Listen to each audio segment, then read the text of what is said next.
10 metrdan boshlanib 32 metrgacha bez ustun turadigan temir fermalar kimga kerak bo'ladigan bo'lsa, konteynerda qalin profillardan yasashib, butun O'zbekiston bo'yicha olib borib ustunovka qilib berishyapti ekan.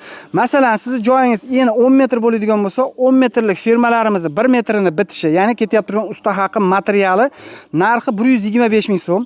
Ya'ni faqat to'qib berishadi. Ustunovka dastavkasi alohida bo'ladi. Agarda siz joyingiz 15 metrgacha bo'ladigan bo'lsa, materialning qalinligi 2.1 ishlatiladi, 2.2 ishlatiladi. Unda unimizning narxi qadrdonlar 1 metri 135 ming so'm. Agarda siz joyingiz 20 metrgacha bo'ladigan bo'lsa, 20 metrda albatta ko'rsatib o'tib ketamiz.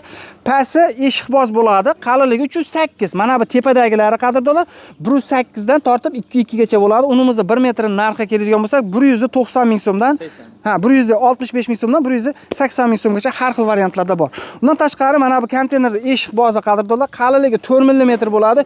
Bunimiz agar firma qilib to'qiydigan bo'lsa, sinovdan o'tgan garantiyasi bor. Nech metrgacha qo'yiladi? 22 metrgacha qo'yiladi. Bunimizni 1 metrga keladigan bo'lsa, 190 ming so'mdan. Shunday emas ekan? 190 ming so'mdan.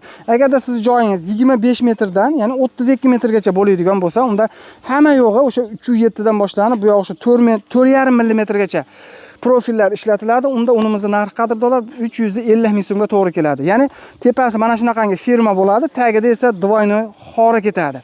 350 ming so'mdan. Kraskasi alohida bo'ladi. Kimga shunaqangi temir xorlar, firmalar kerak bo'ladigan bo'lsa, pastdagi nomerlarga aloqaga chiqaverasizlar. Bu narsalarni bitta foydali tomonini aytib ketaman. Uzil kesil kraska qilish kerak yo'q. O'zini zavodskiy kraskasi bilan. Manzil Farg'ona viloyati Bo'yda tumani, Bachqir qishlog'idan bo'lyapti. Pastdagi nomerlarga aloqaga chiqaverasizlar.